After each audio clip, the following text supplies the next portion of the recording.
Greetings everyone, welcome to Chess Advanced. And if you're wondering why the board is flipped, because I was playing with the black pieces, and today I'm going to show you how to punish that advanced H pawn push and trying to mate you on the king side after you castle king side.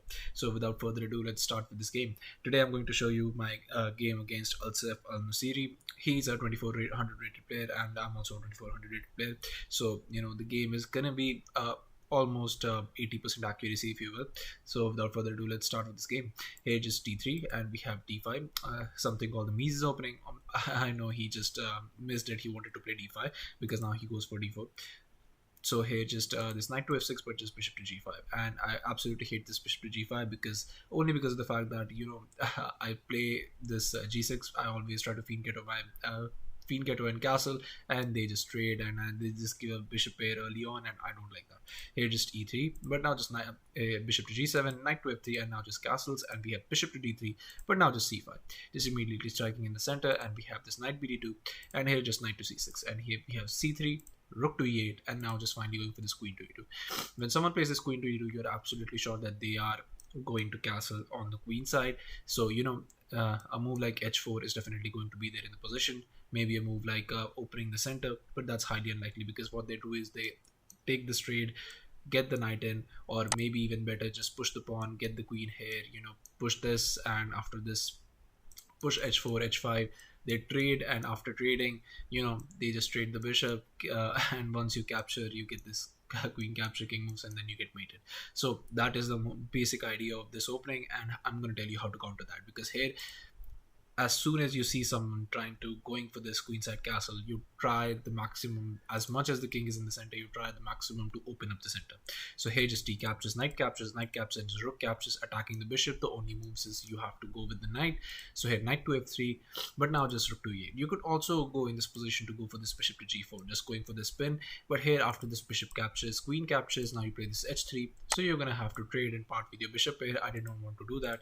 Here just after queen to b6, you're gonna have a great game, no issues, and white is gonna mostly castle king side in this position other than the queen side. But here after rook to e8, now I played this h4 move, and this h4 move is a very little nuisance because they are going to push and you cannot capture, because if you capture, then just rook captures and this bishop comes alive, and you're gonna have to get in a lot of trouble for that. Here just h6, asking what are you going to do with that bishop, because you don't want to push it there, and that is not a good move. But so here he just captured it. So after bishop captures, and he just long castle, and with this long castle, I got the very amazing idea of just going for this queen to a5. And now finally this pawn is weak, so you're gonna have to move the king or get the bishop back. Both of those ideas work, but mostly players go for this king to b1. But now just bishop to e6. Now you can see that these bishop pair are absolutely monstrous. Sorry, not that. These bishop pair are absolutely monstrous, and it's going to be very much difficult to prevent this position. And even with the eval bar, you can see that I'm the one who's better here, but you're going to still have to convert. So here rook h to g1. This was a slow move. The better move would have been just to go for this h5 right away, but maybe after a move like g5, you don't have much in this position. Yes, queen is on that diagonal. Yes, you get this diagonal with the bishop, but just to show you, if you go for this, then this, and this diagonal is available, but you cannot do much about it as long as your queen is stuck back there. So bishop to e6, now just rook to g1, and here after d4, just opening up this line, so you have to close it. There is no other move. c4, but now just comes d captures, and now here f captures, but now b5. This is the best move recommended by the engine. If you capture, then you're going to be in a lot of trouble. So here b3 was played, which just completely blunders the game. Why does it blunder the game?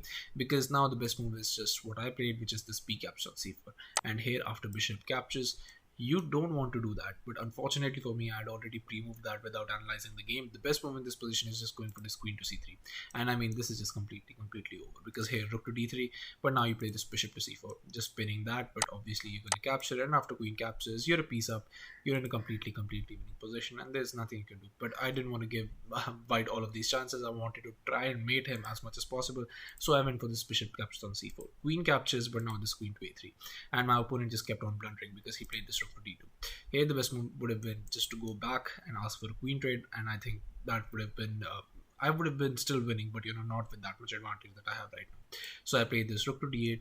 If you trade, this is going to be there. So here rook to c2, but now just this rook captures on e3. Knight to h2. This knight to h2 just completely loses the game right on the spot, because you're in the middle of attack, and you just play this knight back over to the other side of the board, which just gives me a tempo straight up. And if I get a tempo in an attacking game, you're definitely not coming out of there alive. Here, rook to d3, but now just rook to g to c1. So I'm going to ask you here to pause the video and try and find out the only move that wins in this position while I give you a couple of seconds. So congratulations to everyone who's able to find this move, and the move is rook to d1 or rook to d2. Both the moves work. Here, what I played was rook to d2. It's slow and deadly, and here just queen to a4 was played, asking for a queen trade. But now I hope you can see it. The beautiful, beautiful queen sacrifice, which is this queen captures on c1. And now if you capture with the king, it's over right on the spot.